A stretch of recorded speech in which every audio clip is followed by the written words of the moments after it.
Pemirsa, bebasnya 23 napi koruptor baru-baru ini membuat pemberantasan korupsi kembali terancam.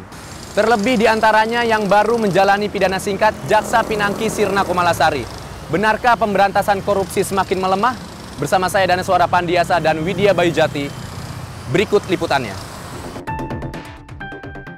Nasib pemberantasan korupsi di Indonesia kian mengkhawatirkan. Negara dinilai kian lemah dalam menghadapi para koruptor. Pada 6 September 2022, sebanyak 23 napi kasus korupsi bebas bersyarat secara serentak. Hal ini pun seolah menjadi rapor merah bagi pemberantasan korupsi di Indonesia. Padahal KPK sendiri telah menangani 1.231 kasus korupsi sejak 2004. Adapun napi-napi koruptor yang kini melenggang bebas keluar dari bui di antaranya ex-jaksa Pinangki Sirna Malasari dalam kasus pencucian uang dengan total 5,2 miliar rupiah. Lalu ada ex-Menteri Agama Surya Dharma Ali yang terlibat dalam kasus penyelenggaraan ibadah haji dengan kerugian 27 miliar rupiah.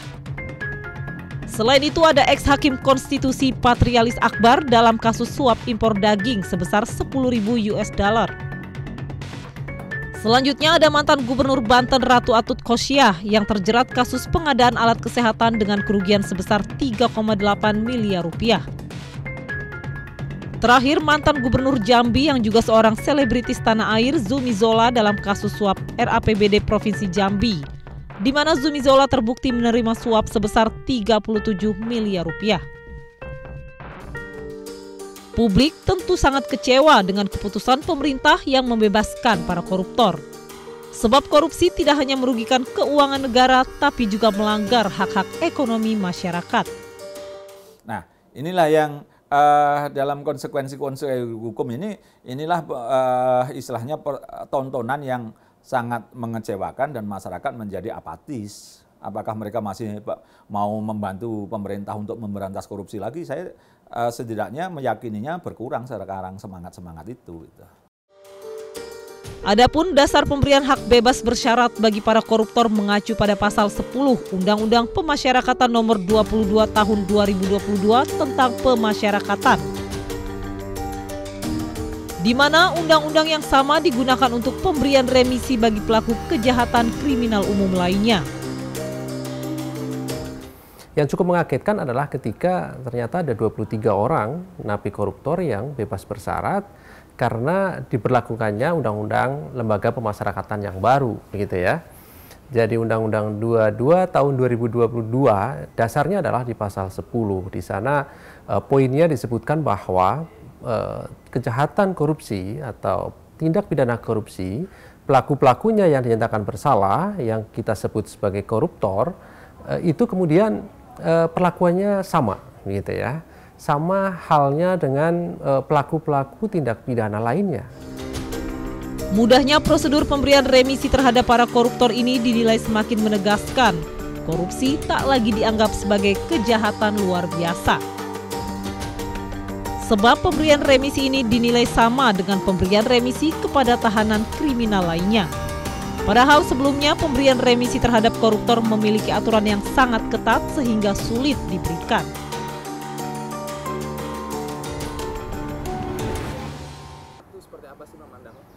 Ya, bagi saya untuk kejahatan extraordinary ya, kejahatan luar biasa, sanksinya harus luar biasa. Tidak boleh ada remisi, keringanan hukuman, sosialisasi di tengah masyarakat. Karena terhadap kejahatan-kejahatan luar biasa, biasanya memang tidak ada upaya meringankan itu.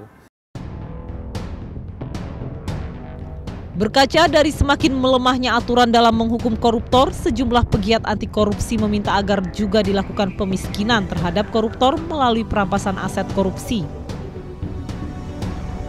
Sebab jika aturan dalam penahanan koruptor tidak lagi mampu membuat jera, maka koruptor harus dimiskinkan. Jadi menurut saya memang koruptor itu kalau mau mendapatkan sanksi yang tegas bukan hanya pidana menurut saya sih, tapi soal perampasan asetnya itu. Jadi itulah jadi urgensi kenapa undang-undang perampasan aset itu sangat penting. Konteksnya sebenarnya bahasa sederhana adalah pemiskinan koruptor. Jadi koruptor menurut saya tidak terlalu takut untuk dipidana gitu ya, di penjara. Karena apa? Fenomena yang terjadi selama ini kan adanya fenomena mafia hukum gitu ya, mereka bisa membeli sel mewah gitu ya, akhirnya menjelaskan bahwa ya kebutuhan pemiskinan terhadap koruptor itu menjadi kebutuhan utama. Pola penegakan hukum atas pelaku korupsi kian merosot. Penanganan korupsi kini hanya ramai di awalnya saja. Namun seringkali berakhir dengan pemangkasan vonis dan pembebasan serentak para napi korupsi.